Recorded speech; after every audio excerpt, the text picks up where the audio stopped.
જ્યાં સુધી આ માનવ જીવનનું અસ્તિત્વ રહેશે એ ત્યાં સુધી જ શરત છે કે મધુમક્ખી હશે.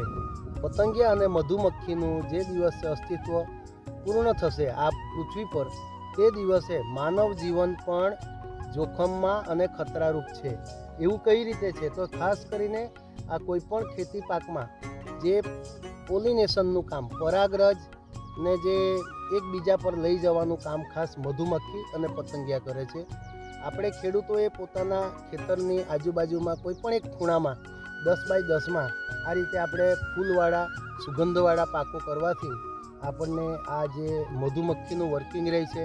આ મધુમક્ખી અત્યારે અહીંયા પોલન લેવા માટે આવે છે, પરાગરજ લેવા માટે. એનો મતલબ કે આજુબાજુમાં મધમાખીની કોલોની છે. એટલે જ્યારે આપણે ઝેરમુક્ત ખેતી, પ્રાકૃતિક ખેતી કરીએ ત્યારે પર્યાવરણનું જતન માટે ખાસ કરીને મધુમક્ખી આવશ્યક છે.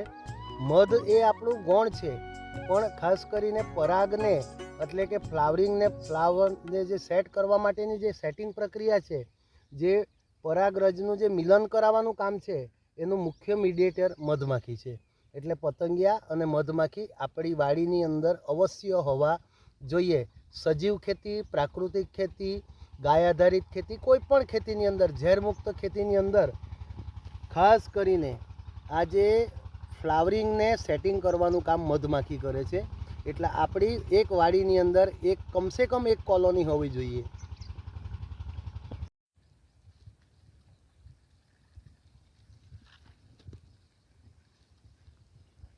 નમસ્કાર, જય ગૌ માતા. નંદનવન પ્રાકૃતિક કૃષિ કેન્દ્ર ફાર્મ 2 દોધનવાડી, તાલુકો સાગબારા, જિલ્લો નર્મદા. આપ જોઈ શકો છો, આ અમે જે ખાવાની વલિયારી, હિન્દીમાં સોપ કહીએ આપણે, તો એનું એક પ્રાયોગિક રીતે ખેતી કેવી થાય, આવનારા વર્ષમાં એનો પાક કેવો રહેશે, અને ખાસ કરીને મધમાખી અને બીજા પતંગિયાથી માંડીને આકર્ષણ વધે એટલા માટે આ સુગંધિત મસાલા પાકમાં એના આ જે છોડો વાવેલા, સરસ મજાનું ઉત્પાદન દેખાય છે, સરસ મજાની ગુણવત્તા છે. આના પર ગૌકૃપા અમૃતમનો છંટકાવ અને આજે ખાસ કરીને ગૌમૂત્ર, ગાય આધારિત પ્રાકૃતિક કૃષિમાં એનો ઉપયોગ કરેલો છે અને એનું પરિણામ